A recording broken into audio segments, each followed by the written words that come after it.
नमो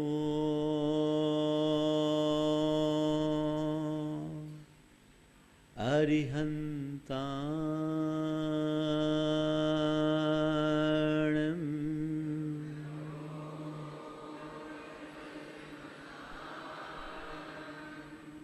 नमो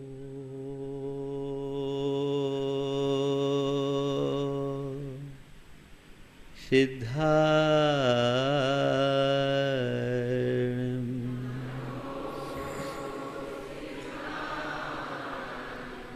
नमो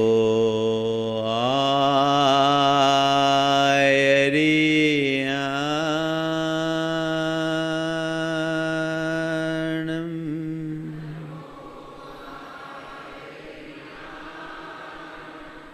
नमो उवज्झायाणं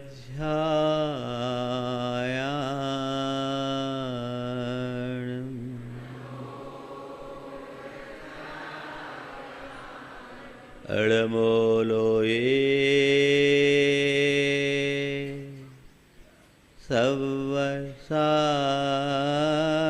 सवसाहुनं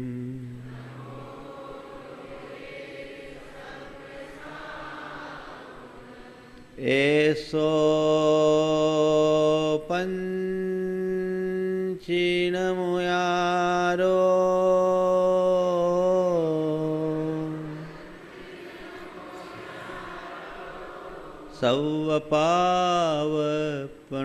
सवपावपणाशनो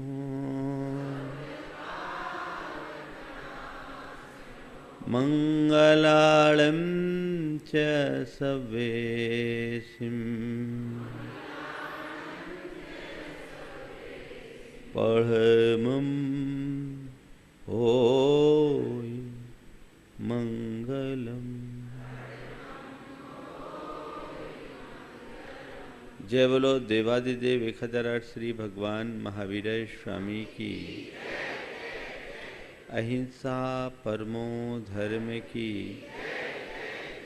परम पूज आचार्य गुरुवर श्री विद्यासागर जी महाराज की, पूज्य गुरुदेव प्रमाण सागर जी महाराज की जय जय जय।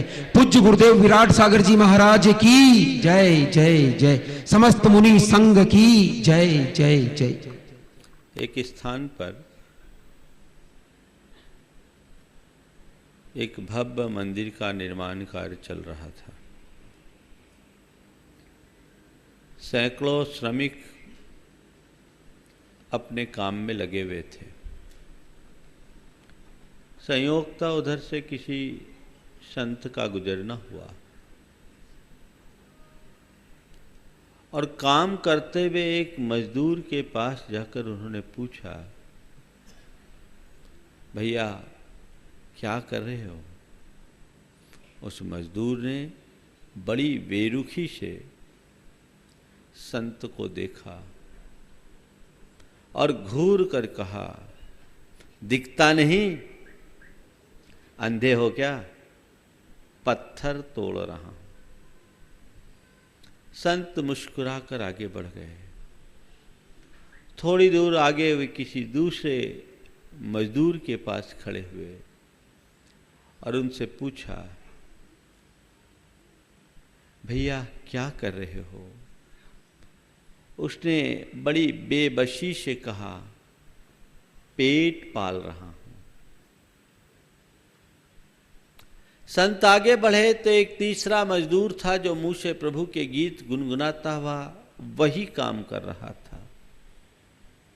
संत उसके नजदीक पहुंचकर उससे पूछे कि भाई क्या कर रहे हो?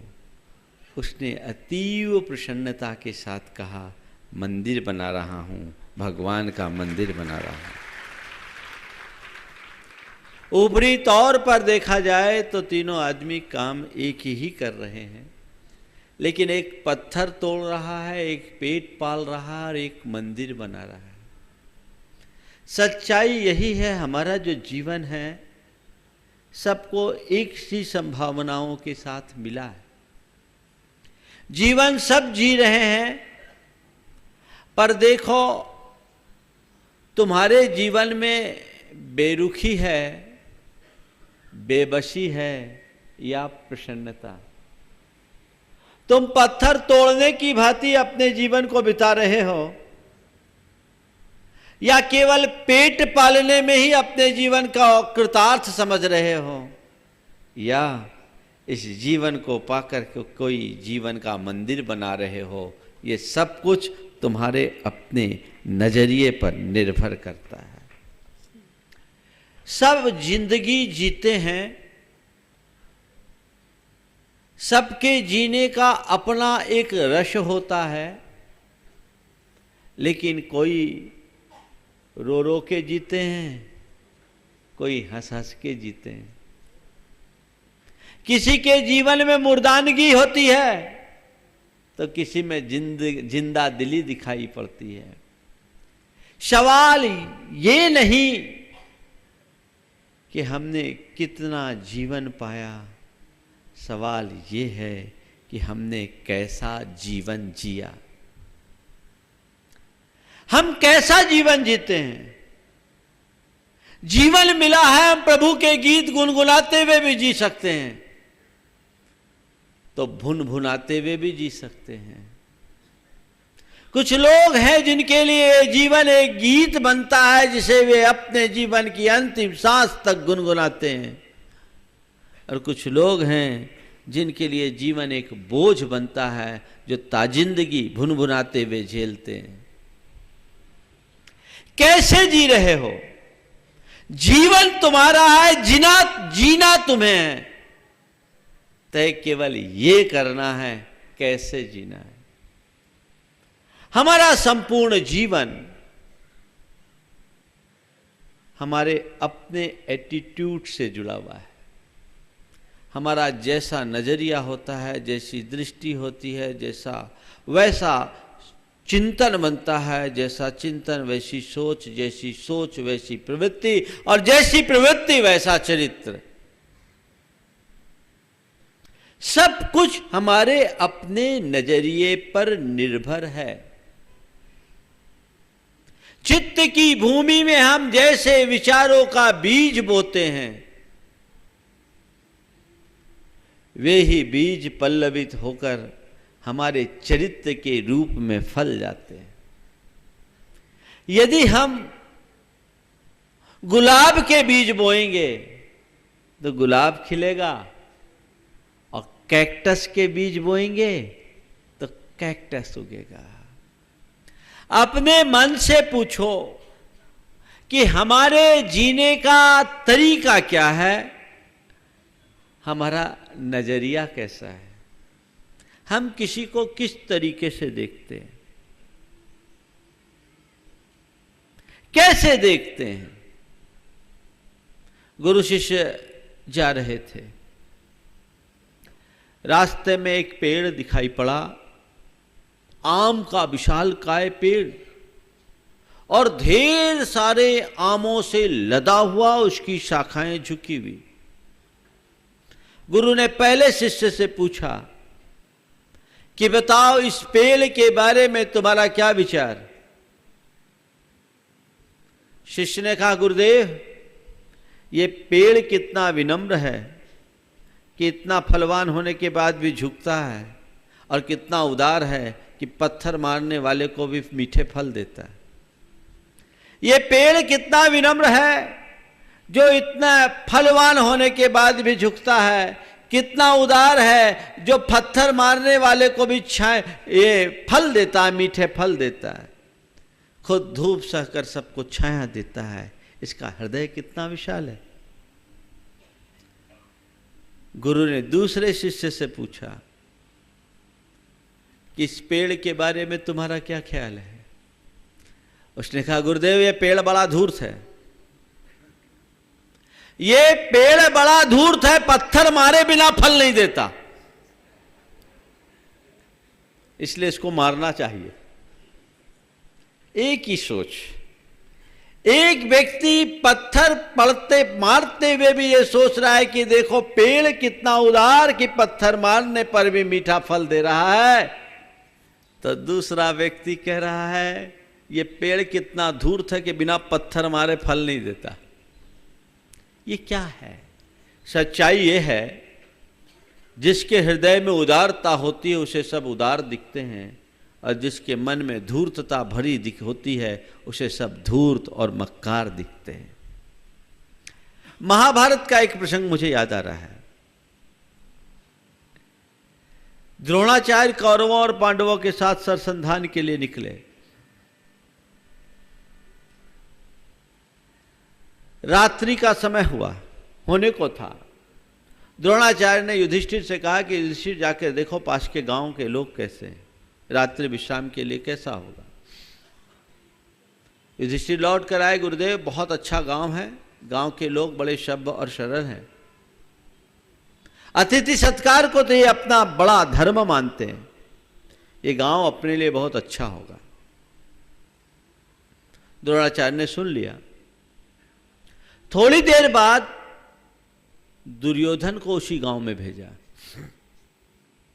और कहा दुर्योधन देख कर आओ गांव के लोग कैसे हैं। दुर्योधन लौट कर आया, उसने कहा गुरुदेव कहां भेज दिया आपने, गांव के लोग बड़े खराब है, सब के सब धूर्त और मक्कार है, मुझे एक भी भला आदमी नहीं दिखा, अपने लायक ये गांव नहीं। गांव वही था, लेकिन अलग अलग लोगों की अलग अलग प्रतिक्रिया। युधिष्ठिर को सब धर्मी दिखे, सरल दिखे, सभ्य दिखे, क्योंकि युधिष्ठिर के हृदय में सरलता भरी थी, और दुर्योधन को सब धूर्त और मक्कार दिखे, क्योंकि उसके हृदय में धूर्तता और मक्कारी भरी थी। आप किस एंगल से चीजों को देखते हैं, सब कुछ उस पर निर्भर करता है। एक गुलाब के पौधे को देखो तो तुम्हारा मन आनंद से भी भर सकता है कि अरे देखो इस गुलाब को, कितना जिंदा दिल और खुशमिजाज है कि कांटों के मध्य रहने के बाद भी खिला रहता है। एक प्रतिक्रिया ये हो सकती है, और दूसरी प्रतिक्रिया ये भी हो सकती है, अरे इस गुलाब की भी क्या जिंदगी है, इस गुलाब की जिंदगी भी क्या जिंदगी है, सारी उम्र कांटों में घिर के बीत जाती है, ताउम्र कांटों में घिरे रहना पड़ता है। दृष्टिकोण,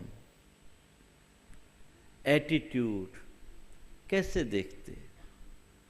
तुम्हारे घर के बाहर एक पेड़ लगा है, तुमने पेड़ बोया, पेड़ बढ़ रहा है, और पेड़ लगाते समय एक दृष्टिकोण ये होगा कि ये पेड़ बड़ा होगा, हरा भरा होगा, छाया देगा, इसमें फूल लगेंगे, फल लगेंगे, और पर्यावरण की शुद्धि में बहुत बड़ा सहायक होगा। एक दृष्टिकोण ये, और एक दृष्टिकोण आज मैंने पेड़ लगाया, 20 साल बाद ये पेड़ परिपक्व होगा और इसको काटूंगा तो लाखों रुपए मुझे प्राप्त होंगे। क्या सोच। सब कुछ हमारे दृष्टिकोण पर निर्भर करता है, हम कैसे दृष्टि से चीज़ों को देखते हैं। हम अगर काला चश्मा लगा करके देखेंगे तो सब काला काला दिखेगा, और हरा चश्मा लगाएंगे तो हरा हरा दिखेगा। हम आपसे यही कहेंगे, अगर तुम्हारा एटीट्यूड नेगेटिव है तो सारे रिजल्ट नेगेटिव नेगेटिव नेगेटिव होंगे, और एटीट्यूड पॉजिटिव है तो सब कुछ पॉजिटिव पॉजिटिव पॉजिटिव होगा। पॉजिटिव एटीट्यूड हारते हुए मन को भी जिंदा कर देता है। यूं कहूं कि पॉजिटिव एटीट्यूड के बल पर हारी हुई टीम को भी जिताया जा सकता है, तो नेगेटिव एटीट्यूड रखने से जीती हुई टीम को भी हार का सामना करना पड़ता है। हम अपने जीवन में क्या पा रहे हैं, हमारी स्थिति क्या है, एक हारे हुए खिलाड़ी की तरह या जीतने वाले व्यक्ति की तरह। जब भी हम किसी क्षेत्र में आगे बढ़े, हमारे साथ दोनों प्रकार की संभावनाएं जुड़ी होती है। अब ये हमारे ऊपर है कि हम किसे ज्यादा डेवलप करते हैं। जीत भी हमारे हाथों में है, हार भी हमारे हाथों में है। हमारी जीत और हार का आधार हमारी अपनी सोच है। हम किस एंगल से देखते हैं। ये फोटो खींचने वाला फोटो खींच रहा है, इसकी फोटोग्राफी का कोई मूल्य नहीं, एक्चुअल मूल्य उसके एंगल का है। सही एंगल मिला करके अगर फोटो खींचे तो वाहवाही है, और गलत एंगल में चले जाए तो थू थू। जिंदगी का कोई भी चित्र खींचना हो तो सही एंगल से खींचो, उसके प्रति सही दृष्टिकोण रखो। सब चीजें हमारे मन में है, मन में दोनों चीजें हैं, पॉजिटिव भी मन से है और नेगेटिव भी मन से है। हम क्या करते हैं, मैं पॉजिटिव को बोलता हूं विजय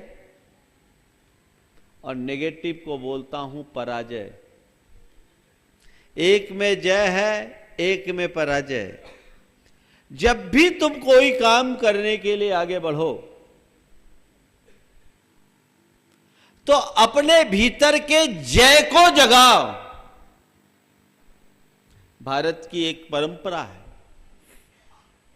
कि कोई भी मांगलिक कार्य करते हैं तो पूज्य पुरुषों की जयकार करते हैं। करते कि नहीं करते? ये क्यों करते हैं?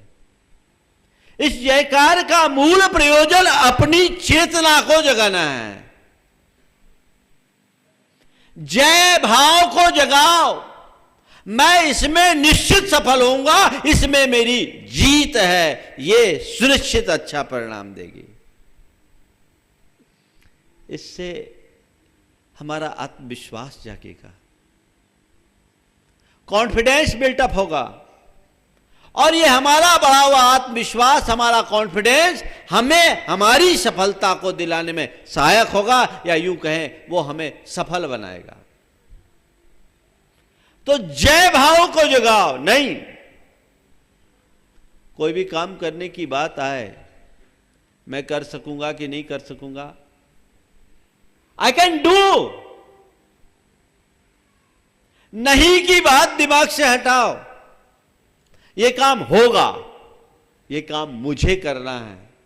एक सोच, ये जिसके भीतर ऐसी सोच होती है उसमें एक नया जज्बात जगता है, और सच्चे अर्थों में जज्बाती इंसान ही शिखर पर पहुंच पाता है। और पहले ये काम मुझसे नहीं होगा, कैसे करेंगे?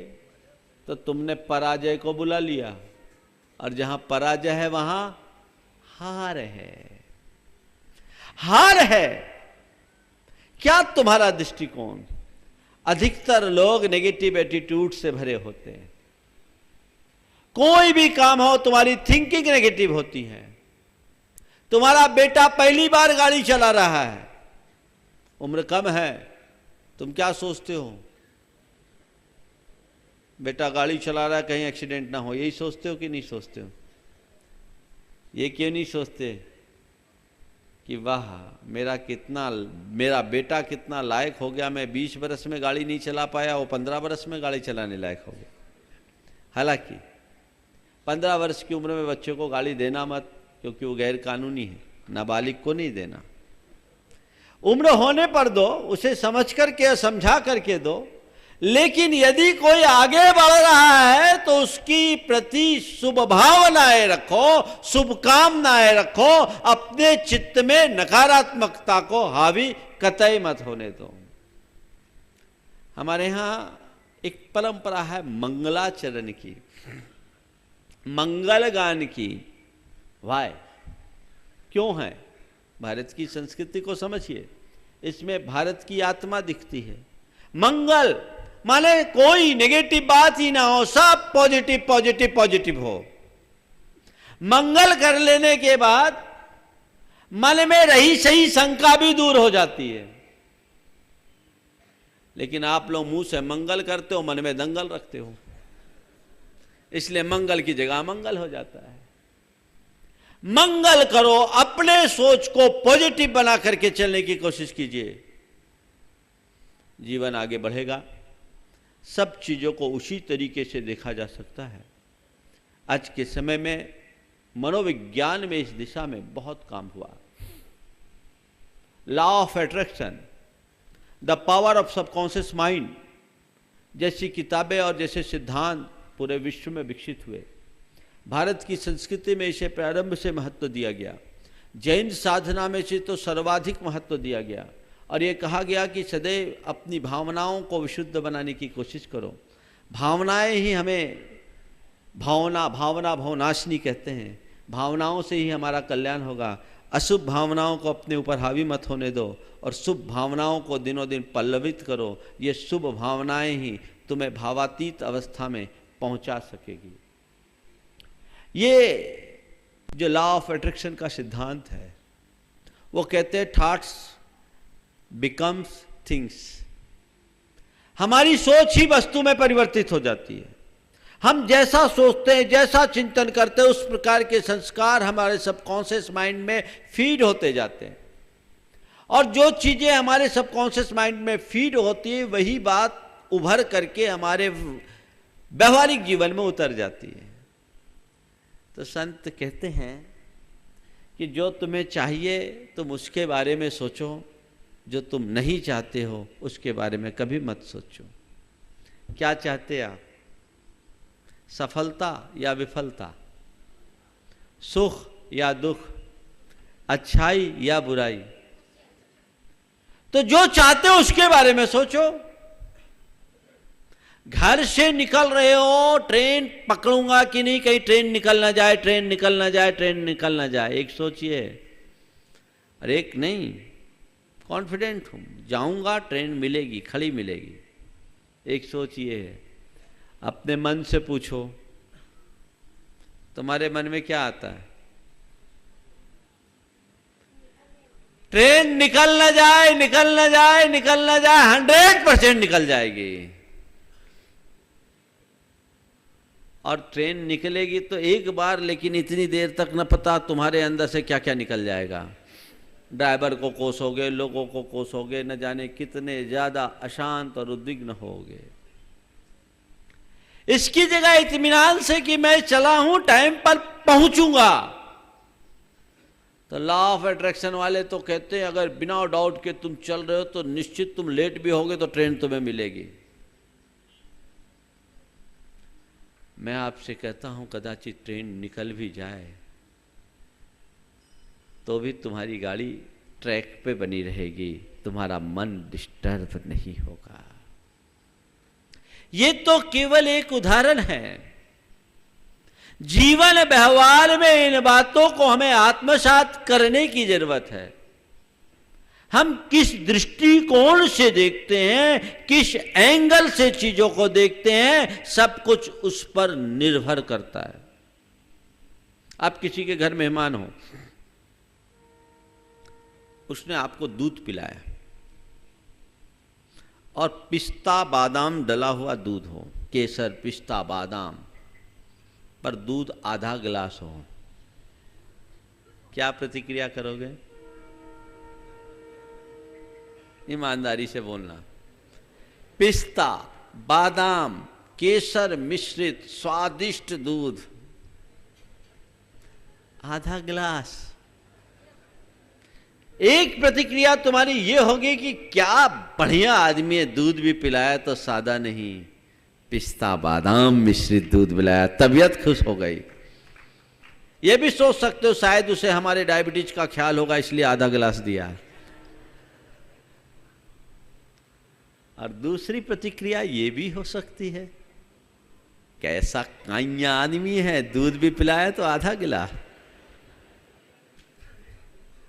मैं आपसे पूछना चाहता हूं, अपने मन से पूछ के बताओ, तुम्हारी प्रतिक्रिया ए वाली है या बी वाली?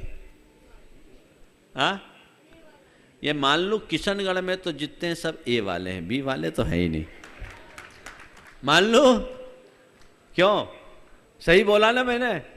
यहां बी का काम नहीं, यहां सब ए का काम है। एक बार अपने लिए ताली तो बजा लो।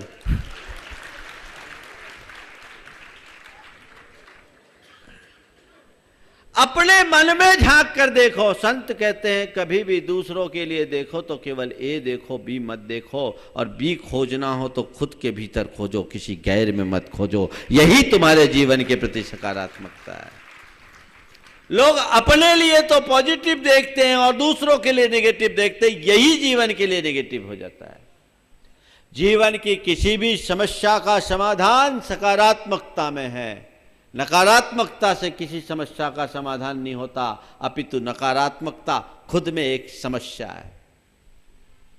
जीवन को ऊंचा उठाना है तो सोच के बल पर। सोच ही जीवन को ऊंचा उठाता है और सोच ही जीवन को नीचे गिराता है। दुनिया में जितने भी महान आत्माएं हुई, उनकी महानता उनके जन्म से नहीं, उनके कर्म से हुई, और उनका कर्म उनकी सोच पर विकसित हुआ। हमारी सोच अच्छी होगी तो हम ऊंचे चढ़ेंगे, और सोच गलत होगी तो हम नीचे जाएंगे। देखो, एक बहुत अच्छा प्रयोग करता। दो बच्चे आ जाओ, तुम दोनों भाई बहन आओ, दोनों आओ, यहां आ जाओ, खड़े हो जाओ, आगे आ जाओ, यहां खड़े हो ऊपर, एक दूसरे के सामने मुंह करके खड़े हो। इधर इधर मेरे सामने आओ, इधर आओ, एक इधर खड़े हो, यहाँ खड़े हो, हाँ बस तुम यही रहो, बस खड़े हो जाओ। बेटे माइक दो तो इनको, दोनों को एक एक माइक दो। एक बहुत अच्छी बात आपको बता रहा हूँ, और ये प्रयोग इसलिए कर रहा हूँ कि ये बात शायद आप कभी ना भूलो। दोनों को दो, दोनों को दो। हाँ बेटे, अंग्रेजी में कुत्ते के लिए क्या बोलते हैं? डॉग। डॉग की स्पेलिंग क्या है, तुम बोलना? DOG। DOG, ठीक है, DOG डॉग, है ना। और इस DOG डॉग को अगर पलट कर बोलेंगे तो क्या निकलेगा? गॉड। क्या होगा, बोलो spelling? GOD God. GOD God.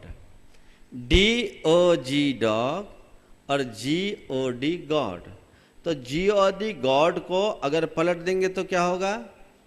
Dog. क्या होगा spelling? DOG। DOG dog. GOD god. सीधी जिंदगी का नाम GOD गॉड है और उल्टी जिंदगी का नाम DOG डॉग है। जा, हो गया, समझ में आ गई ना बात? GOD गॉड तुम्हें, अगर तुमने अपनी सोच सीधी रखी, पॉजिटिव रखी, तो कल तुम अपने भीतर के देवत्व को प्रकट करने में सक्षम हो जाओगे। और यदि तुम्हारी सोच उल्टी है तो फिर तो कुत्ते की जिंदगी जीने के लिए मजबूर हो जाओगे। अपनी सोच को अच्छी रखें। अच्छी सोच से ही इंसान आगे बढ़ता है, चाहे लोक हो या लोकोत्तर। किसी भी हित की पूर्ति का मूल आधार अच्छी सोच। इसलिए जब भी सोचे अच्छा सोचे, अपनी दृष्टि को अच्छी रखें, दृष्टि दोष से अपने आप को बचाए। एक राजा था, वो एक आंख वाला था। अब उसको अपनी चित्र बनवाने की सनक चढ़ी। एक आंख वाला राजा, अब वो अपना चित्र बनवाना चाहे, सारे चित्रकार आए। राजा ने जैसी फरमान जारी किया कि मेरा चित्र बनाओ, तो सब चित्रकार समझदार थे कि राजा का चित्र बनाना यानी मौत को बुलाना। कान्हा राजा का चित्र कान्हा बनाएंगे तो गड़बड़ हो जाएगा, लेकिन एक चित्रकार बहुत होशियार था, उसने कहा मैं चित्र बनाऊंगा। बाकी सारे चित्रकारों ने कहा कि इसकी तो सामत आई, लेकिन वो बड़ा कॉन्फिडेंट था। उसने चित्र बनाया और क्या किया, राजा को बैठे हुए तीर का निशाना साधते हुए बनाया और एक हाथ आंख पर लगा दिया।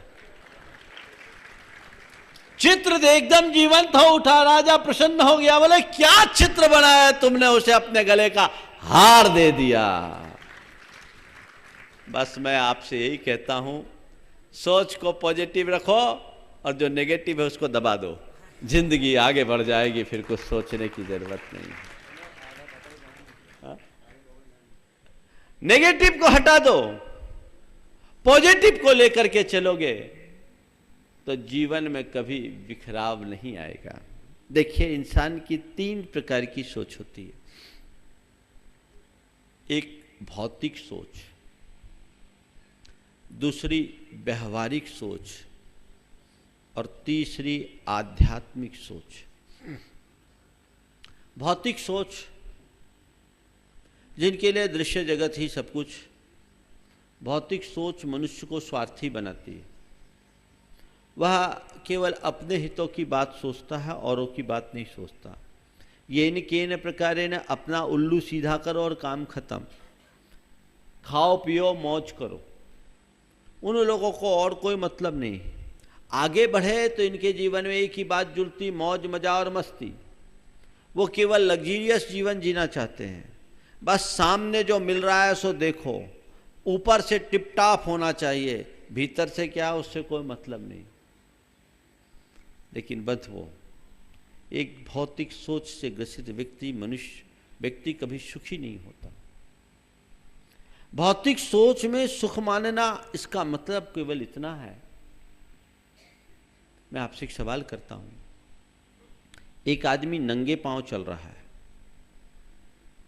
और एक आदमी ब्रांडेड जूता पहना हुआ है। एक आदमी नंगे पांव चल रहा है, निश्चिंतता से चल रहा है, और एक आदमी ब्रांडेड जूता पहना हुआ है और जूता है बहुत सुंदर, आकर्षक, कीमती, लेकिन वो जूता पांव को काट रहा है। कौन अच्छा है? बिना जूता वाला या पांव काटने वाले जूता पहनने वाला? कौन? नंगे पांव। तो मैं आपसे पूछता हूं, जब भी जूता पांव काटे तो आपका मन जूते को अलग करने का क्यों नहीं होता? जब जूता पांव काट रहा है तो तत्क्षण अलग करना ही तो समझदारी है। अरे भैया, नंगे पांव चलेंगे तो लोग क्या कहेंगे? ये है भौतिक सोच, जो केवल अभिप्राय के सुख की तरफ आकर्षित करती है। संत कहते ये सुख सच्चा सुख नहीं। अभिप्राय का सुख तो केवल ऊपर का सुख है, ऊपर की चमक। अनुभूति का सुख देखो। मैं आपसे पूछूं, आपकी फोटो तो सुंदर हो और एक्सरे खराब हो तो क्या होगा? फोटो ए क्लास, क्या बढ़िया मुद्रा, लेकिन एक्सरे खराब तो क्या होगा? सब स्वाहा हो जाएगा, टेंशन में आ जाओगे तुरंत।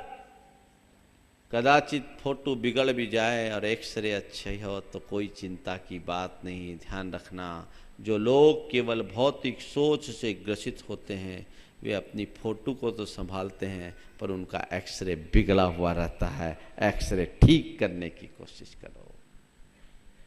ये सोच बहुत अच्छी सोच नहीं है। दूसरी सोच है व्यवहारिक सोच।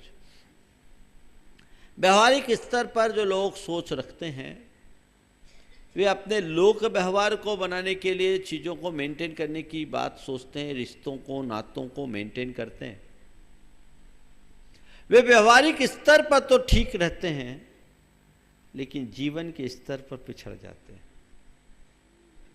व्यवहारिकता मनुष्य के जीवन में बहुत सारी अच्छाइयां प्रकट करती है,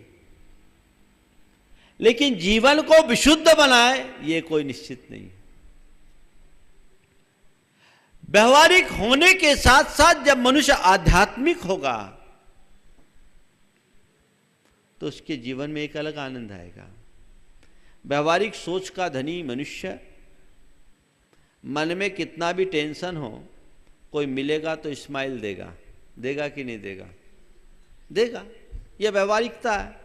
कोई आपसे मिला बहुत दिनों बाद, जय जिनेंद्र किया या आपको राम राम किया, आपने हाथ जोड़ा, राम राम बोल दिया, उसने एक स्माइल दी, आपने भी स्माइल दे दिया।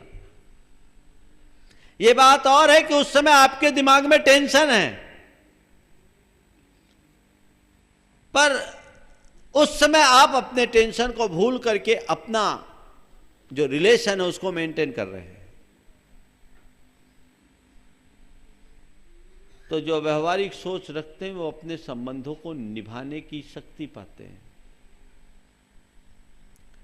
व्यवहारिक सोच में टेंशन होने के बाद भी आप उसकी अभिव्यक्ति नहीं करते, पर यदि तुम्हारी सोच आध्यात्मिक बन जाए तो तुम्हारे अंदर टेंशन ही ना हो। टेंशन होगा, जीवन का आनंद उसी में होगा। न तुम्हें टेंशन हो न तुमसे टेंशन हो। कुछ लोग कहते हैं मेरा काम टेंशन लेने का नहीं, टेंशन देने का। ऐसे लोग हैं। बोले हम तो मस्त रहते हैं। संत कहते वे लोग मस्त नहीं, भीतर से त्रस्त हैं। मस्त रहने का मतलब ये है कि अपना जीवन इतना साफ सुथरा बनाओ जिसमें न तुम्हें टेंशन हो न तुमसे कोई टेंशन करे। बिंदास जीवन जिए। कैसे जिए? 4 बातें जिन्हें आप अपने जीवन में आत्मसात करेंगे तो जीवन में कभी किसी प्रकार का टेंशन हावी नहीं होगा। सदाबहार प्रसन्न बने रहोगे। आध्यात्मिक सोच की रीढ़ है ये। क्या करें? सबसे पहली बात, दुख में सुख खोजें। दुख में सुख खोजें। तुम्हारे जीवन में कितने भी अभाव हो, अल्पता हो, मुश्किलें हो, कठिनाइयां, उन्हें मत देखो। तुम्हारे जीवन में जो दुख है उसमें भी सुख खोजो। तुम पाओगे कि मैं औरों से बहुत बेहतर हूं। एक आदमी अपने मित्र के यहां गया, मित्र से मिला तो कहा मैं अभी तुम्हारे बेटे से मिला हूं, क्या आजकल तुम्हारे बेटे की तबीयत खराब है क्या? बोले नहीं, पहले से बढ़िया है। पहले से बढ़िया? बोले क्या? अभी मैं उससे मिल के आया, बातचीत किया, उससे उसका नाम पूछा तो अपना नाम नरेंद्र मोदी बता रहा था। क्या बात हो गई? गर्मी अर्मी तो नहीं बढ़ गई? पागल आगल तो नहीं होगा? बोला मैंने कहा ना, इसीलिए तो कहा वो पहले से बढ़िया है। बोले क्या बोला? नरेंद्र मोदी बोल रहा था। बोला अच्छा, इसलिए तो बोला भैया, कल तक अपना नाम प्रणब मुखर्जी बोल रहा था। प्रणब मुखर्जी से नरेंद्र मोदी तक आया ना, प्रेसिडेंट से प्राइम मिनिस्टर आया। आंशिक सुधार, पहले से बढ़िया है। आप देखो, जीवन में जो भी दुख हो ना, उसमें से भी आप सुख को तलाश सकते हो अगर आपने उसमें अपना एटीट्यूड पॉजिटिव बनाया तो। तलाश सकते हैं, लेकिन लोग अपने सुख में भी दुख खोजने लगते हैं। सच्चे अर्थों में होता यह है कि लोगों को अपना सुख सुख नहीं देता, दूसरों का सुख दुख देने लगता है। अपने सुख को देखो, दूसरे के सुख को देखने की कोशिश ही मत करो। देखना है तो दूसरे के दुख को देखो। दुख देखोगे, दुख दर्द को हरने का भाव होगा, और सुख देखोगे मन में हीनता की भावना आएगी या तृष्णा का भाव जगेगा। ये दोनों दुखदाई है। दुख में से भी सुख खोजो। एक व्यक्ति को व्यापार में नुकसान हुआ। अब व्यापार है, नुकसान लाभ तो लगा ही रहता है। बेटे का मन टूटने लगा, और जब बेटे का मन टूटने लगा तो पिता ने बेटे को बुला के समझाया। बोला बेटा, इतनी सी बात पर क्यों तू दुखी हो रहा है? पहली बात तो यह कि मैंने अपने कैरियर की शुरुआत 500 रुपये से की थी। मैं कुछ लेकर नहीं आया था, ना मेरे पिताजी से मुझे कुछ मिला। आज जो कुछ भी मिला है प्रभु की कृपा से है, गुरुओं के आशीर्वाद से हमने बहुत कुछ पाया है। और जो नुकसान हुआ है, निश्चित नुकसान है, पर घबरा मत, इससे एक सीख ले। इस थोड़े से नुकसान से भी हम बड़ी बड़ी सीख ले सकते हैं। मंदी के इस दौर में तो लोगों को इतना बड़ा बड़ा नुकसान हुआ कि पूंजी ही साफ हो गई। तेरा नुकसान क्या नुकसान हुआ, कम से कम पूंजी तो सुरक्षित है। हम फिर खड़े हो जाएंगे, फिर आगे बढ़ जाएंगे। और इस छोटे से नुकसान से यदि हम बड़ी सीख लेते हैं तो ये हमारे लिए बड़ी उपलब्धि है। आप लोग क्या करते हैं? नुकसान नुकसान नुकसान नुकसान नुकसान को पकड़ लेते हैं, तो नुकसान से जो नुकसान होता है वो थोड़ा होता है, पर उसको पकड़ने से होने वाले नुकसान को पूरा कर पाना मुश्किल होता है। बंधुओं, जीवन में जब भी कोई समस्या आए, घबराओ मत, उसका सामना करो। समस्या आए उसका सामना करो, आगे बढ़ो। मैं तो आपको एक सूत्र देता हूं, तुम्हारे पास अगर इतनी सी कोई समस्या हो, ध्यान से देखना, तुम्हारे पास अगर इतनी सी समस्या हो तो अपने आप को इतना बड़ा बनाने की कोशिश कर लो, समस्या अपने आप छोटी हो जाएगी। समस्या इतनी है, घबराओ मत, इतनी सी समस्या है। समस्या को रहने दो अपनी जगह, उस समस्या से जूझने की जगह अपनी ताकत को बढ़ाने में शक्ति लगाओ, अपने आप को इतना बड़ा कर लो, फिर तुम्हारे सामने कोई समस्या शेष नहीं रहेगी। बस इसी का नाम है पॉजिटिव एटीट्यूड। पॉजिटिव एटीट्यूड लेकर के चलेगा, जीवन में एक अलग आनंद आएगा। आध्यात्मिक सोच, दुख में भी सुख खोजो, दोनों चीजें हो सकती है। एक कंपनी में मार्केटिंग के लिए कुछ लोगों की ज़रूरत थी, 2 युवक आए, उससे पहले को बुलाया गया, पूछा भैया तुमने क्या, तुम्हारी क्वालिफिकेशन क्या? बोले MBA। बोले MBA का फुल फॉर्म क्या है? उसने कहा कैसा भी काम हो मुझे बनाना आता है। MBA मुझे बनाना आता है।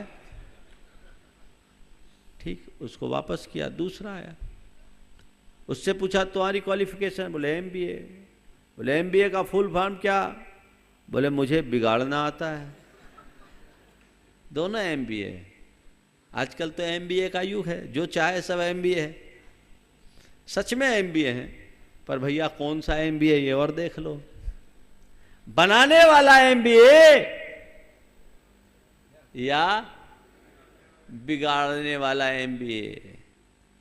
बिगाड़ने वाला MBA करने के लिए मनुष्य को कुछ नहीं करना पड़ता, पर बनाने वाला MBA करने में सारा जीवन लगाना पड़ता है, जीवन खपाना पड़ता है। बनाने की कोशिश कीजिए, बिगाड़ने की नहीं। बसाने की कोशिश कीजिए, उजाड़ने की नहीं। अगर हमें अपने जीवन में कुछ अच्छा करना है तो ऊपर चढ़ने की कोशिश कीजिए, नीचे उतरने की नहीं। तब हम अपने जीवन में कुछ आगे कर पाएंगे। हम अपने आप को ऊपर उठाने की कोशिश करें, सोच से ऊपर उठते हैं।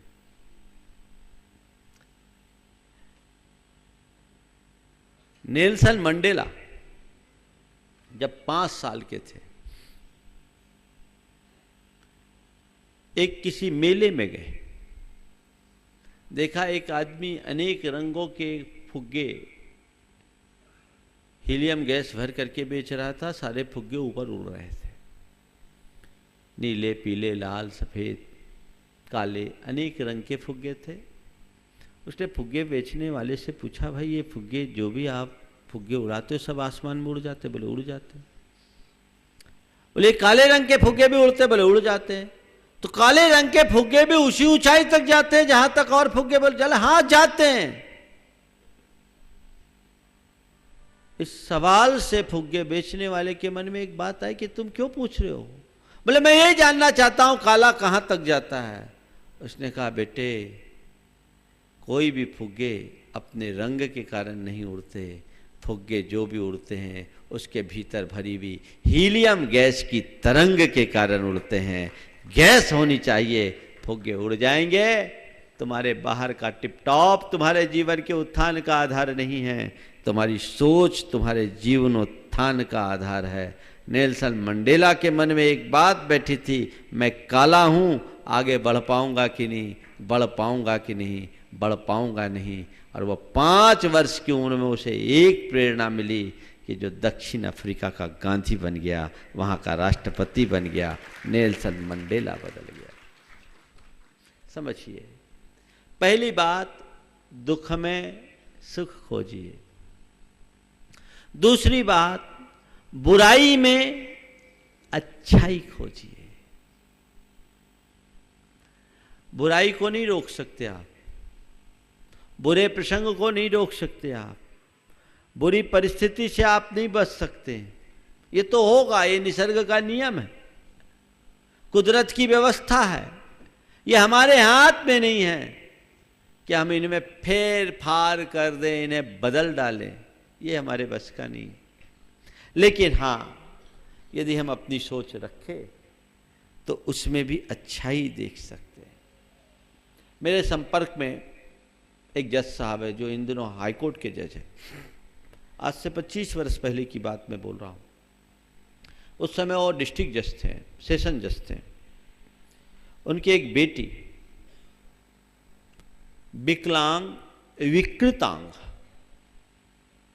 दोनों हाथ दोनों पैर एकदम ऐसे, अपने हाथ से कोई भी क्रिया करने में असमर्थ। एक रोज एक सज्जन ने बताया, बोला महाराज जी ये बड़े अच्छे आदमी हैं लेकिन इनके जीवन में बड़ा दुख है। इनकी एक बेटी है और बेटी की ऐसी स्थिति है। उन्होंने कहा महाराज ये गलत बोल रहे हैं, मैं दुखी नहीं हूं, आप लोगों के आशीर्वाद से मैं बहुत सुखी हूं। मैं दुखी नहीं हूं, आपके आशीर्वाद से मैं बहुत सुखी हूं। महाराज आप लोग ही बताते हैं कि कर्म के संयोग को कोई बदल नहीं सकता। मेरी बेटी विकलांग है, विकृतांग है, ये मेरे जीवन का दुर्भाग्य है, लेकिन फिर भी महाराज इसको स्वीकारने के अलावा मेरे पास कोई उपाय नहीं।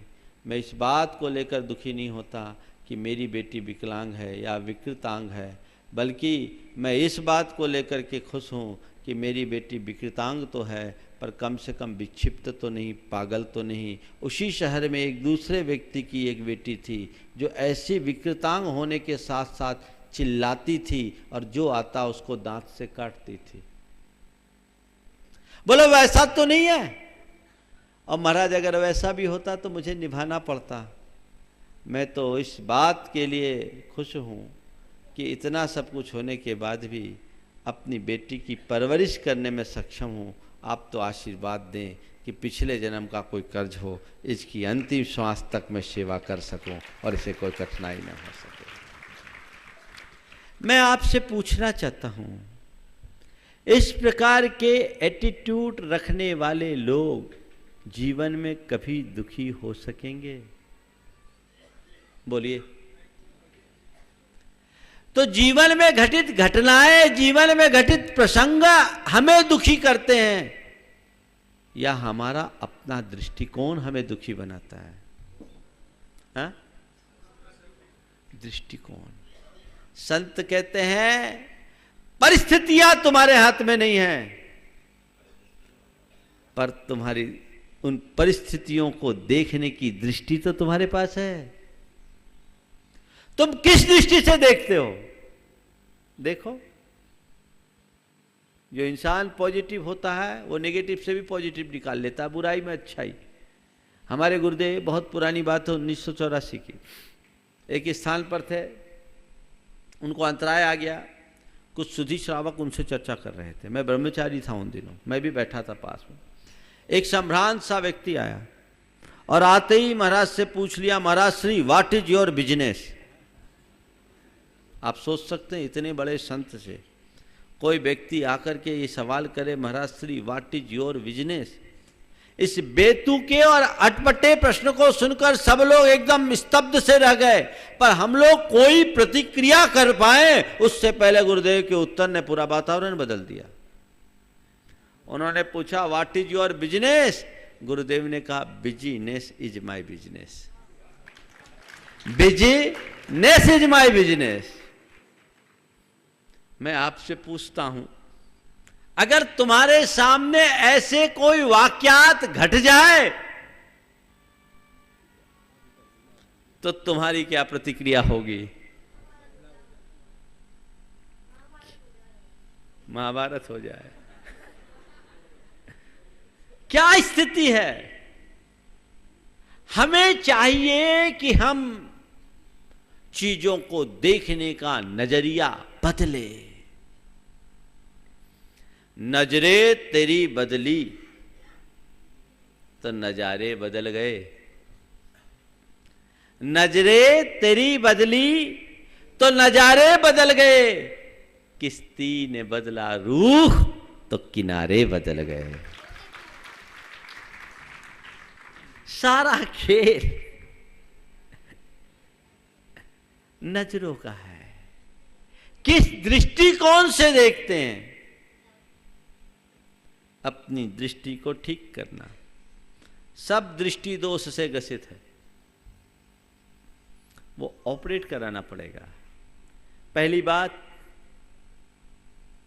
दुख में सुख खोजिए, कभी मन दुखी नहीं होगा।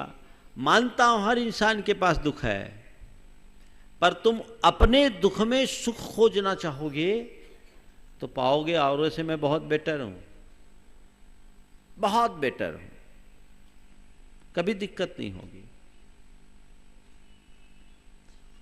दूसरी बात, बुराई में अच्छाई खोजिए। कोई भी बुरी बात, कोई भी बुरा प्रसंग, उसमें जो अच्छा दिख सके वो देखने की कोशिश कीजिए। आप लोग उल्टा करते हैं, अच्छाई में बुराई देख लेते, वो निकालने के लिए कह दो तो तुरंत निकाल देंगे। एक अच्छे इंसान की यही विशेषता होती है कि बुरी बात में भी अच्छाई देखता है। अभी एक युवक आया, उसकी गाड़ी का एक्सीडेंट हुआ, फोटो दिखाया, गाड़ी एकदम चरमरा गई, चूर हो गई। उसकी पत्नी ने कहा महाराज बहुत बुरा हुआ। पति ने बात को काटा और कहा महाराज बुरा नहीं, अच्छा हुआ हम बच गए।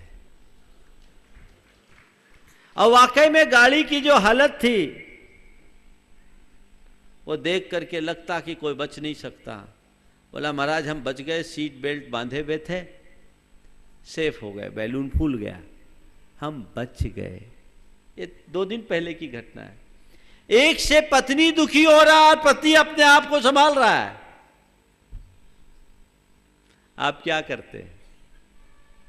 बुराई में अच्छाई देखिए, सीखिए। ये हमको देखना पड़ेगा। ये कला भगवान ने हमें नहीं दी है, हमें खुद विकसित करना होगा।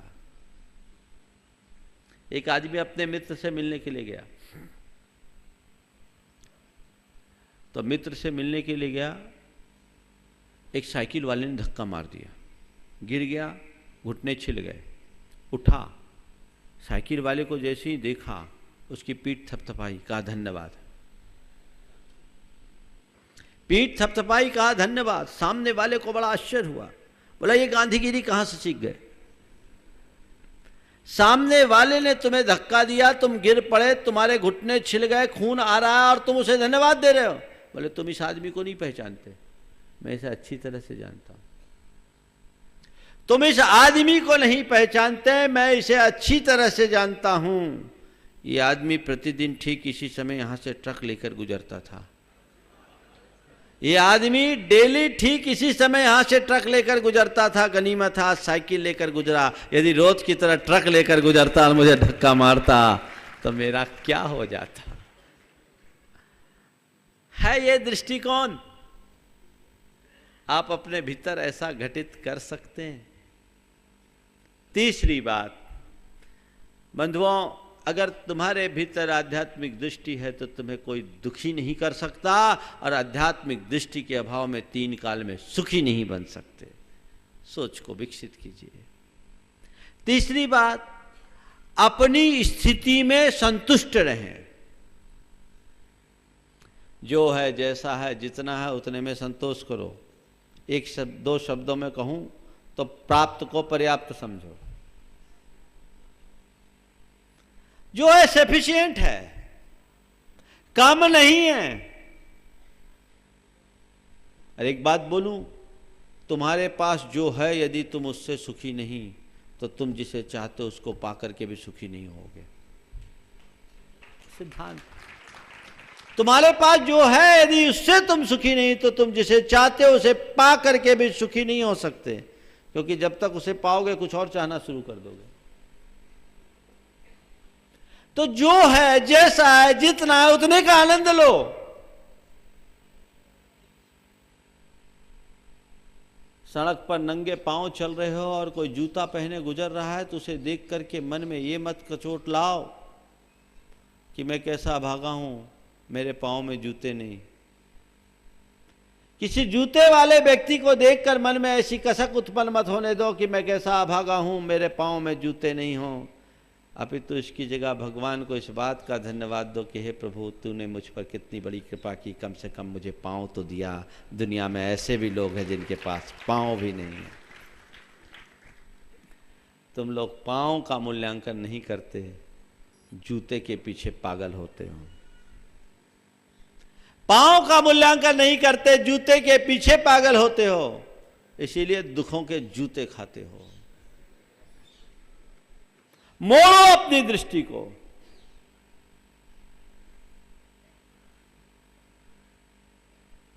हमारे पास जो है उतने में हम संतुष्ट करें। उसे मत देखो जो तुम चाहते हो, उसे देखो जो तुम्हारे पास है। लेकिन सबको पास की चीज दिखती नहीं और दूर की चीज के पीछे भागते हैं, इसीलिए सारी जिंदगी रोते रहते हैं। हमारे गुरुदेव ने एक दिन बहुत अच्छी बात कही, जो पाता है सो भाता नहीं और जो भाता है सो पाता नहीं। उनके तो एक एक वाक्य बड़े सूत्र वाक्य होते हैं। वो कहते हैं जो पाता है सो भाता नहीं और जो भाता है सो पाता नहीं, इसीलिए सुख साता नहीं।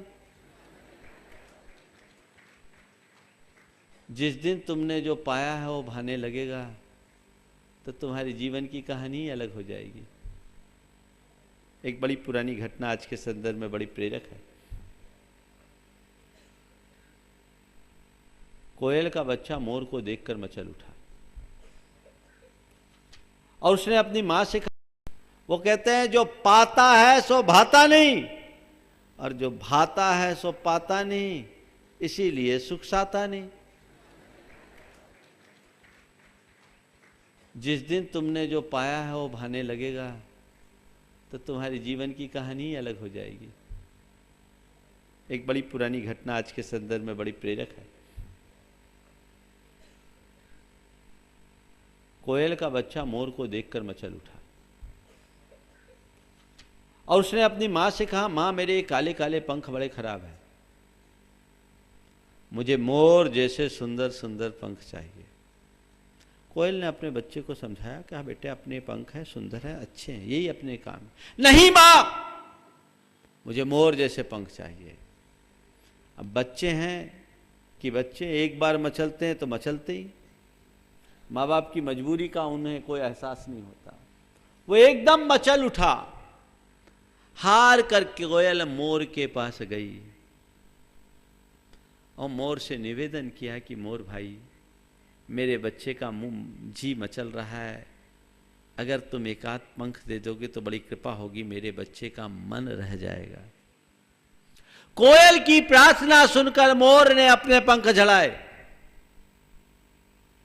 और कोयल ने उसमें से एक पंख लेकर अपने बच्चे को लगा दिया। मोर के सुंदर पंख पाते ही कोयल का बच्चा एकदम हर्षित हो उठा और हर्ष से भरकर मधुर कूक करना शुरू कर दिया। जैसे ही कोयल के बच्चे ने मधुर कूक की, मोर का बच्चा रोने लगा। कोयल के बच्चे ने जैसे ही मधुर कूक की, मोर का बच्चा रोने लगा और कहा, मां मेरे आवाज बड़ी बेसुरी है, मुझे कोयल जैसी मधुर आवाज चाहिए, मेरे लिए कोयल जैसी मधुर आवाज चाहिए। रविन्द्रनाथ टैगोर की ये पंक्तियां बड़ी सार्थक है। छोड़कर निश्वास कहता है नदी का यह किनारा, उस पार ही क्यों बह रहा है जगत भर का हर्ष सारा, किंतु लंबी श्वास लेकर यह किनारा कह रहा है, हाय रे हर एक सुख उस पार ही क्यों बह रहा है। इस पार वाले को उस पार अच्छा लग रहा, उस पार वाले को इस पार, इसलिए दोनों मझधार में है। कोयल का बच्चा मोर के पंख के लिए परेशान और मोर का बच्चा कोयल की आवाज के लिए पागल। आखिर ऐसी स्थिति में जीवन का हल होगा तो कैसे होगा? जो प्राप्त है उसे पर्याप्त समझिए, उसमें ही संतुष्ट रहना सीखिए। और चौथी बात जो सबसे महत्वपूर्ण, कल की चिंता छोड़ दीजिए, आज में जीना शुरू कीजिए। सारी जिंदगी मनुष्य के कल के लिए बीतती है। ये कल कल में ही तो जिंदगी की कल होती है। नहीं महाराज, आप तो ठहरे साधु, आपको क्या पता जिंदगी कैसी चलती है। थोड़ा बहुत तो इंतजाम करना पड़ता है, करिए, मुझे आपसे कोई एतराज या असहमति नहीं। पर मैं आपको एक हिदायत देना चाहूंगा, कल की व्यवस्था कीजिए, कल की चिंता में मत उलझिए। कल की व्यवस्था करना और कल की चिंता में उलझना, इसमें बहुत अंतर है। क्या अंतर है? कल क्या खाना हो उसके लिए आज राशन ले आना कोई बुरी बात नहीं है, राशन ले आइए, महीना भर का राशन आप लेकर आते हैं। लेकिन कल खाना बना पाएंगे कि नहीं, खाना बनेगा कि नहीं, खाना बनेगा कि नहीं, खाना बनेगा कि नहीं, कहीं कोई दिक्कत ना आ जाए, कहीं कोई परेशानी ना आ जाए, मेरी स्वास्थ्य तबीयत खराब ना हो जाए, कुछ गड़बड़ ना हो जाए, कोई विपत्ति ना आ जाए, इस चिंता की क्या जरूरत है? इसकी क्या जरूरत है? आप अपने मन से पूछिए, आपका चित्त कल की व्यवस्था में ज्यादा व्यस्त होता है या कल की चिंता में उलझा रहता है? बोलो, ध्यान रखना। भविष्य की व्यवस्था में जुटना समझदारी है और भविष्य की चिंता में उलझ जाना पागलपन है। भविष्य के विषय में योजना बनाना दूरदर्शिता है और भविष्य की चिंता में खो जाना दुखदर्शिता। उलझ गए तो गए, चीजों को अपने ऊपर हावी मत होने दो। सदैव एक बात ध्यान रखो कि मेरे हाथ में प्रयास है, परिणाम नहीं। भविष्य के लिए मैं सतर्क रहूं पर शंका न करूं। जो कल देगा वो कल की व्यवस्था देगा, जो चोंच देगा वो चुग्गा भी देगा। हमें क्या करना है आज करेंगे, कल अपने आप ठीक होगा। कल के बारे में सोचना बुरा नहीं, लेकिन कल की चिंता में आज के अवसर को खो देने से बड़ा और कोई दूसरा नहीं है। इसलिए आज में जिए, कल की चिंता को छोड़िए, आगे चलने की कोशिश कीजिए, निश्चित जीवन सुखी होगा। तो ऐसा पॉजिटिव दृष्टिकोण जो आध्यात्मिक सोच से भर करके होता है, उससे आपका जीवन भरेगा तो जीवन बहुत आगे बढ़ेगा, बहुत आगे बढ़ेगा। हमें ये चीज़ें बचपन से अपने बच्चों में भरना चाहिए कि जीवन के प्रति सकारात्मक बने और हमारी सोच अध्यात्म से जुड़े। व्यवहार में सकारात्मकता बहुत बड़ी उपलब्धि नहीं है, लेकिन वही व्यवहार जब अध्यात्म से जुड़ जाए तो इससे अच्छी और कोई चीज़ नहीं है। हमें समझना चाहिए। एक पिता अपने बेटे को अनुभव का पाठ पढ़ाने के लिए अपने एक शहर से गांव की ओर ले गया। गांव में एक किसान के घर पूरी रात रुका। रात रुकने के बाद सुबह अपने बच्चे से पूछा, देखो तुम पूरी रात इनके यहाँ रहे, अपने में और इनमें क्या अंतर है? हम लोग अमीर हैं, गरीब, अंतर क्या है? बेटे ने जो बात कही बहुत ध्यान देने लायक है। बोले पापा ठीक कहते हो, हम अपने आप को अमीर मानते हैं और ये इन्हें हम लोग गरीब मानते हैं, पर हम देखते हैं हम में और इनमें कोई ख़ास अंतर नहीं। हमारे घर में एक कुत्ता है, इनके घर 4-4 कुत्ते डेरा डाले रहते हैं। हमारे घर में एक एनसीसियन कुत्ता है, इनके घर 4-4 कुत्ते डेरे डाले रहते हैं। हमारे घर में, हमारे फार्म हाउस में इम्पोर्टेड लाइटें लगी है, इनके लिए आसमान के तारे और चांद है। हमारे घर में डाइनिंग टेबल पर हम लोग खाना खाते हैं, ये खुले आकाश के नीचे बैठ कर के पूरे परिवार के साथ खाते हैं। हमारे घर में एक छोटा सा स्विमिंग पूल है और इनके लिए विशाल नदी है, पूरी की पूरी नदी है। पापा, हम में और इनमें कोई अंतर नहीं है। हम जितना एंजॉय करते हैं शायद हमसे ज़्यादा एंजॉय ये कर सकते हैं। पिता ने अपने बेटे की सकारात्मकता को देखा तो उसे छाती से लगा लिया और उसकी सोच में बदलाव आ गया। बंधुओं, अपने जीवन को बेहतर बनाने के लिए हमें अपना नज़रिया बदलना होगा। विगत दिनों से लगभग 7 दिन हो गए, 7 दिन हो गए ना आज, 7 दिनों से निरंतर आप लोगों ने एक अच्छा लाभ लिया। किशनगढ़ में एक बहुत अच्छा वातावरण बना। यहाँ के जैन समाज के साथ भारत विकास परिषद के कार्यकर्ताओं ने जिस उत्साह का परिचय दिया और सर्व समाज ने जितने उल्लास और उमंग के साथ यहाँ अपनी सहभागिता दी, वो बहुत सराहनीय है। मैं सबसे ये कहूँगा, अच्छी बातें हमें कहीं से भी मिले ज़रूर लेना चाहिए। साधुओं के विषय में कबीर दास की बात को कभी मत भूलना। जात न पूछो साधु की, पूछ लीजिए ज्ञान। मोल करो तलवार का, पड़ा रहन दो म्यान। ये काम होना चाहिए।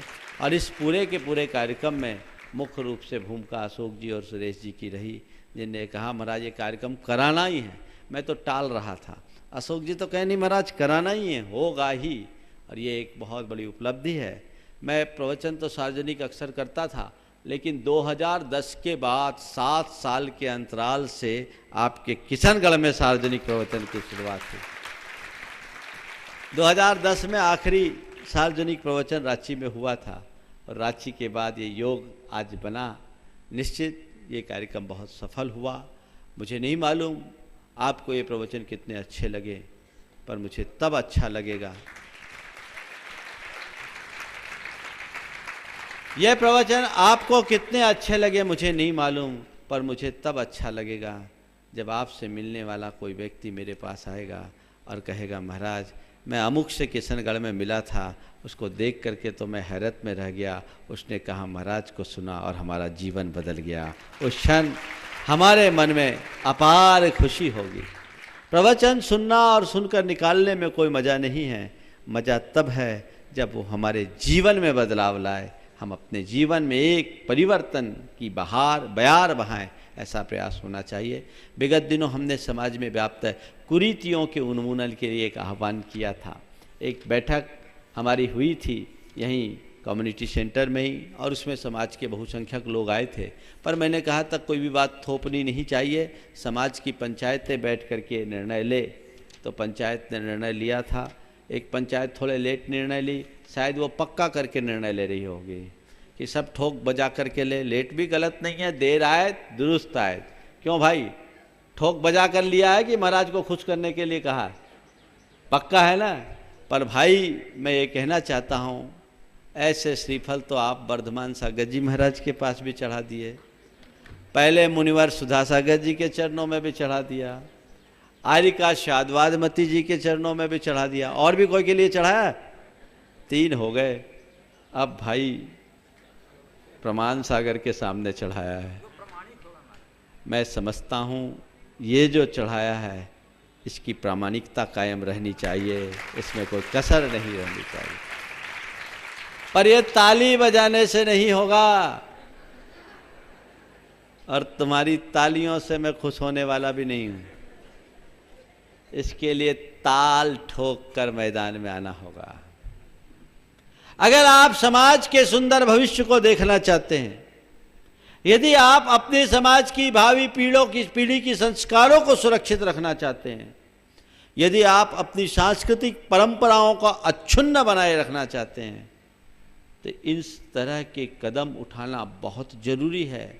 मैं तो जैन समाज को चूँकि अधिकार पूर्वक कह सकता हूँ, और जैन समाज का संगठन ऐसा है कि निर्णय लेने के बाद बहुत जल्दी इम्प्लीमेंट होता है, इसलिए मैं ये जैन समाज के बीच बोल रहा हूँ, पर जैन समाज के लिए नहीं बोल रहा हूँ, यहाँ उपस्थित हर व्यक्ति के लिए बोल रहा हूँ, हर समाज के लिए बोल रहा हूँ। वे भी इससे एक प्रेरणा ले और समाज में व्याप्त कुरीतियों के खात्मे के लिए कृत संकल्पित हो, तो जीवन में आनंद आएगा।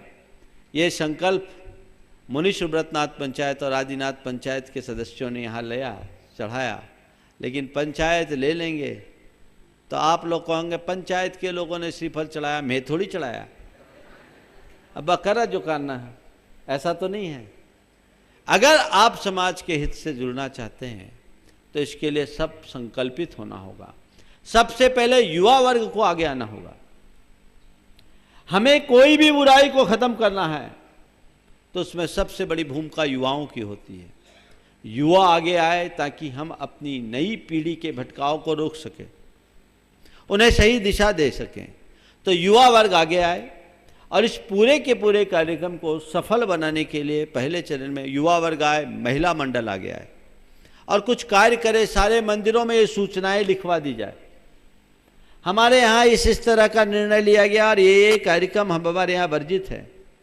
मुख्य रूप से सामूहिक रात्रि भोज, रात्रिकालिक विवाह फेरे और महिला संगीत, जो इसने एक बड़ा विकृत रूप ले लिया, जो हमारी सारी सामाजिक और पारिवारिक मर्यादाओं को तार तार कर रहा है।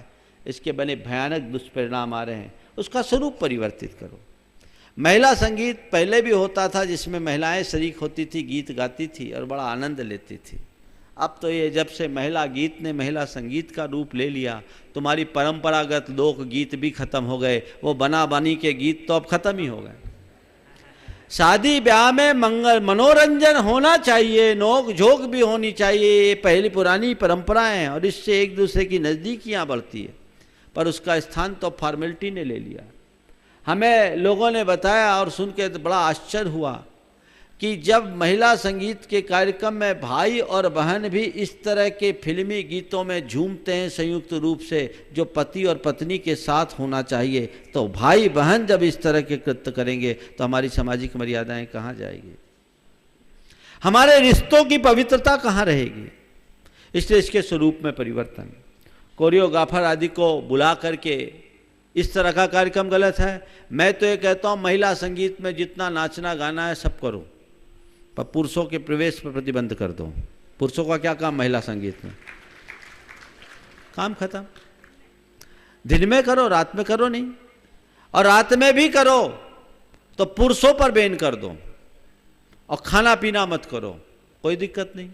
पहले भी गीत तो रात में ही गाते थे, लौट कर आते थे, गुड़ की भेली लेकर आते थे, यही होता था ना। ये परंपरा थी, कितनी अच्छी परंपरा थी, कितनी स्वस्थ परंपरा थी। आप लोग कहाँ हैं? तो इसमें परिवर्तन।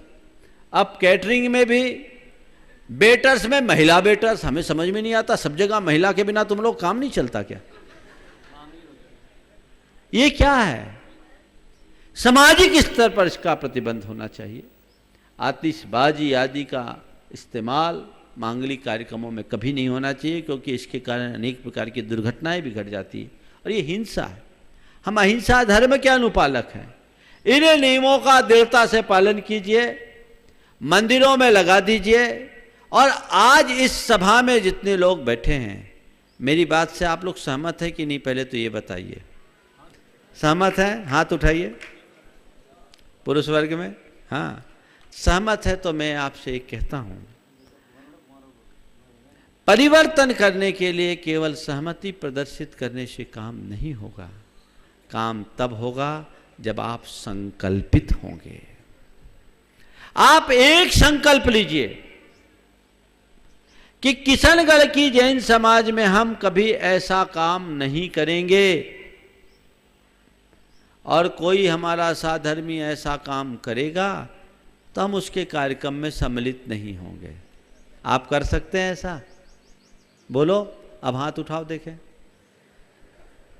क्या हो गया अशोक जी?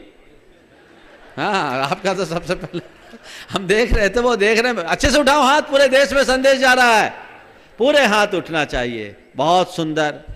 हमें एक शुरुआत करनी होगी। ये संकल्प आज आप एक प्रतिज्ञा से लेंगे, लेकिन ये शुरुआत है, क्योंकि यहां भी पूरी समाज नहीं है। युवा वर्ग आगे आए।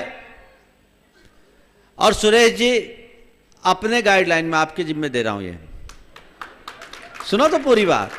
युवाओं की एक टीम बनाओ। मैंने देख लिया, बड़ी डायनामिक पर्सनालिटी है। हाँ, मैंने देखा, इनकी मॉनिटरिंग जबरदस्त है। हाँ, तो ये इनके जो काम करने का तरीका है बहुत अच्छा है। अपने नेतृत्व में 21 लड़कों की टीम बनाओ और उस टीम का एक काम, महिलाएं भी एक्टिव हो, सुशीला जी, शांता जी उस महिलाओं को एक्टिव करे, घर घर में संकल्प पत्र बढ़ाए कि हम इस सामाजिक कुरीति को खत्म करना चाहते हैं और ऐसा कार्य हम करेंगे और यदि कोई करेगा तो हम सम्मिलित नहीं होंगे। उसकी एक पूरी की पूरी प्रपत्र बना लीजिए। अजमेर में जायसवाल जैन समाज ने एक बड़ा अनुकरणीय कार्य किया था। उन्होंने अपने 400 परिवारों की पंचायत में एक एक से संकल्प लिया, फार्म भरा और तब उनने अपने पंचायत में पारित भी किया और आज वो नियम बहुत अच्छे से चल रहा है। अभी अपने प्रवास के ही दौरान ये कार्य हुआ। आप लोग भी ये काम करिएगा, बहुत सफलता होगी। आप हताश मत होइएगा कि कोई भरेगा कि नहीं भरेगा, अभियान छेड़िएगा तो भरेगा, जरूर भरेगा। मेरा अनुभव तो ये बोलता है अंतर मन से कोई नहीं चाहता, पर सबको परंपरा का निर्वाह करने की मजबूरी होती, इसलिए करते। इसलिए वो मजबूरी खत्म होनी चाहिए, इसको दृढ़ता से निभाना चाहिए। आप निभाएंगे तभी हमारी बुराई ठीक होगी। और दूसरा काम और करना है, आप 2 प्रकार के प्रिंटेड बोर्ड बना के रखिए। एक में अमुक के यहाँ शादी हो रही है, विवाह हो रहा है, अगर कोई रात में करता है तो उसको उलझिए मत। मंदिर में नोटिस बोर्ड में उसका नाम लिखिए कि अमुक के यहाँ जो विवाह का कार्यक्रम हो रहा है, इस विवाह के कार्यक्रम में इनका कार्यक्रम दिन का है, हम सब उनके कार्यक्रम में सहभागी बने। किसी का कार्यक्रम रात का है तो इन्होंने हमारे समाज के इस दिन के नियम के विरुद्ध कार्य किया है, इसलिए हम इनके कार्यक्रम में सम्मिलित ना हों। ये बोर्ड लगा दीजिए, कुछ मत बोलिए। हर मंदिर में बोर्ड नाम सहित लगना चाहिए और ये जिम्मेदारी मंदिर की कमेटी ले। और फिर शादी हो जाने के दूसरे दिन फिर 2 प्रकार का बोर्ड रखिए। जिन्होंने दिन में किया उनका नाम लिखकर इन्होंने हमारे सामाजिक निर्णय का अनुपालन करते हुए एक सराहनीय कदम किया, हम उसकी भूरी भूरी प्रशंसा करते हैं और उनके प्रति कृतज्ञता ज्ञापित करते हैं। और दूसरा बोर्ड लगाओ जिन्होंने नियम का उल्लंघन कर दिया, इन्होंने हमारे समाज की मर्यादा को छिन्न भिन्न किया है, मर्यादाओं का उल्लंघन किया है, नियम को तोड़ा है, हम इनकी कड़े शब्दों में निंदा करते हैं और कुछ नहीं करना। 2-4 शादियों में करके देख लो, फिर मुझसे बोलना महाराज कौन करेगा, कौन करेगा। तो महाराज थोड़ी बैठे रहेंगे, तुम्हें ही करना है, आगे आकर के करना होगा। तो ये नियम पलेगा और किशनगढ़ की धरती से पूरे देश में एक अच्छा संदेश गूंजेगा, लोगों में परिवर्तन आएगी। हमें तो पहल करनी ही पड़ेगी, आज करे तो कल करे तो, अगर आज संभलते हैं तो ठीक, नहीं तो बड़ी दिक्कत होगी।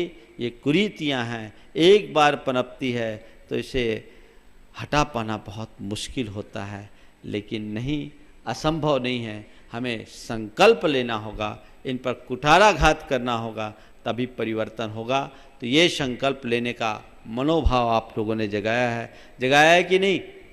जगाया है ना? तो आज इस सभा में जितने लोग उपस्थित हैं ये संकल्प ले।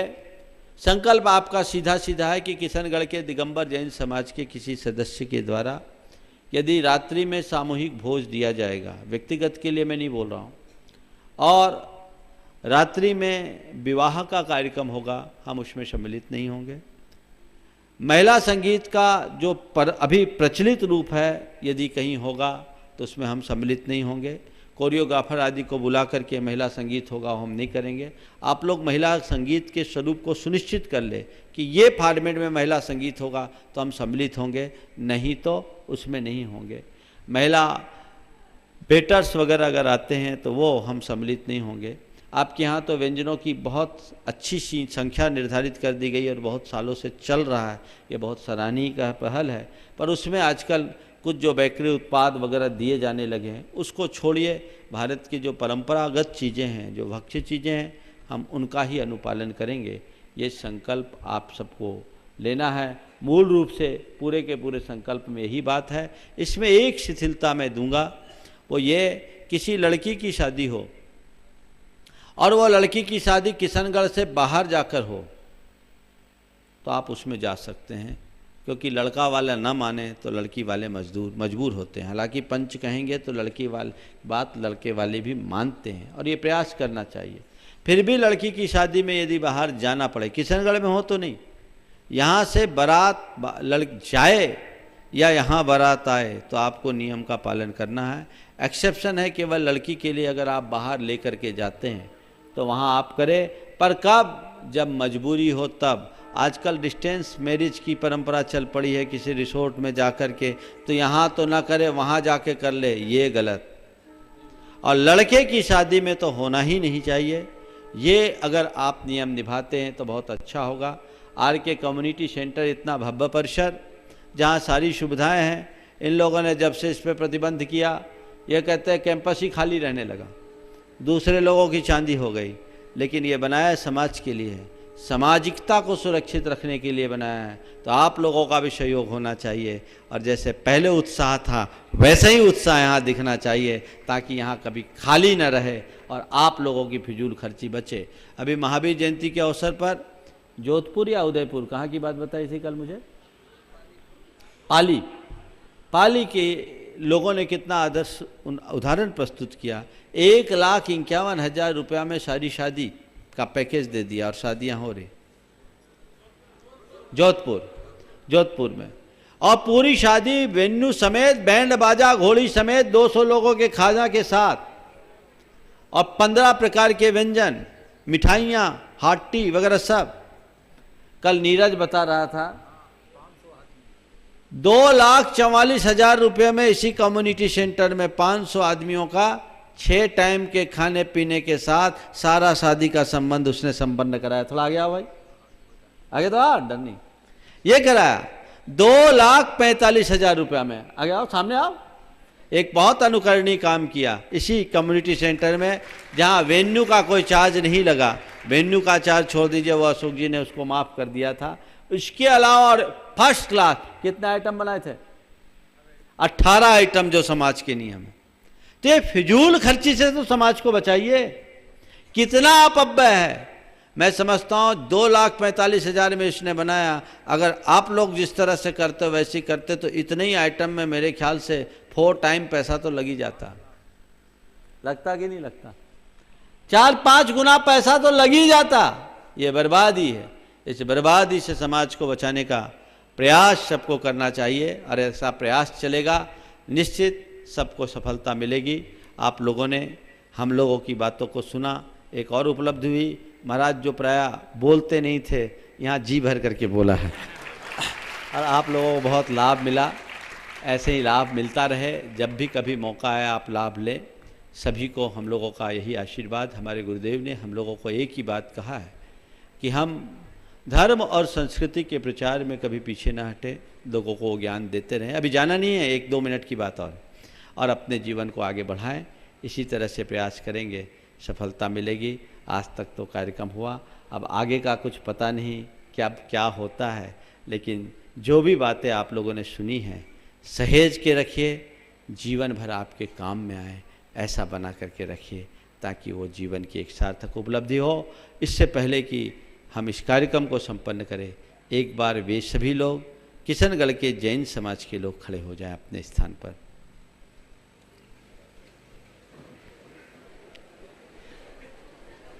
और मैं चाहूँगा कि इसमें हमारे अन्य बंधु भी सम्मिलित हों, कि कोई जैनी अगर रात में करेगा तो हम सम्मिलित नहीं होंगे, क्योंकि महाराज ने प्रवचन में संकल्पित कराया था।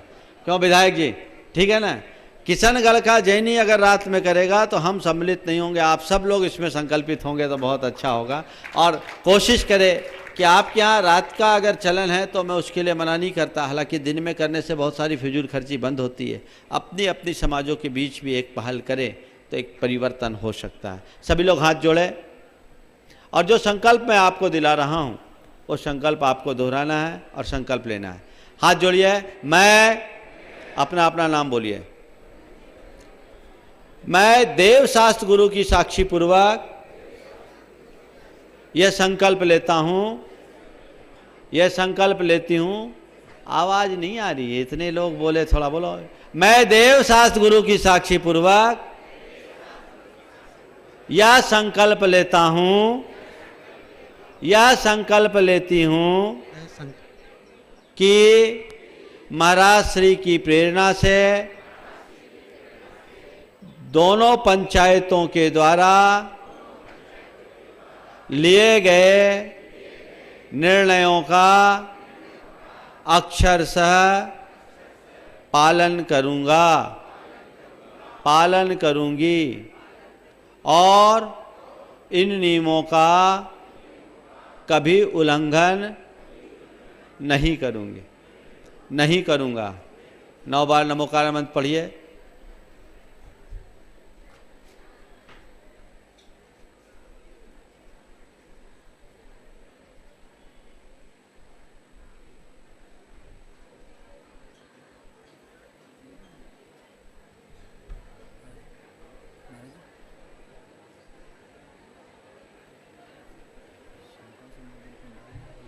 बताइए।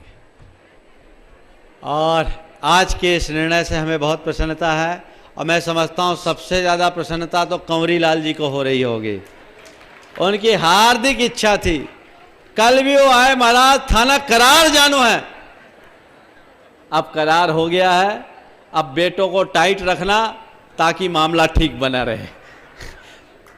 जावानी के ज्ञान ते सूझे लोकालोक, सोवानी मस्तक धरु सदा देत हो धो, हे जिनवानी भारती तो है। संत शिरोमणि आचार्य श्री 108 विद्यासागर जी के पावन आशीष एवं उनके परम प्रभावक शिष्य पूज्य मुनिवर श्री 108 प्रमाण सागर जी महाराज की पावन प्रेरणा, परिकल्पना और अनुभव अर्जित ज्ञान से श्री सम्मेद शिखर जी में आधुनिक तकनीक से बनने जा रहा है एक अनोखा और ऐतिहासिक धर्मायतन यानी गुणायतन, अर्थात संरचना, सोच, सत्य, संस्कृति और स्थापत्य का एक ऐसा अलौकिक संगम जो जैन सिद्धांतों को जीवंत रूप में दर्शाएगा। 14 गुण स्थानों के साथ साथ आत्मा से परमात्मा बनने तक की संपूर्ण यात्रा कराने वाले ऐसे उत्कृष्ट ज्ञान मंदिर गुणायतन के निर्माण में अपना सहयोग प्रदान कर इस पुण्य कार्य को गति प्रदान करें और सातिशय पुण्य का अर्जन करें। आप अपनी राशि गुणायतन न्यास के खाते में जमा कर सकते हैं। गुणायतन न्यास bank of India, Parasnath, account number 4809201100000043, IFSC code BKID 004809। Gunayatan, गुणात्मक विकास का दिव्य सदन।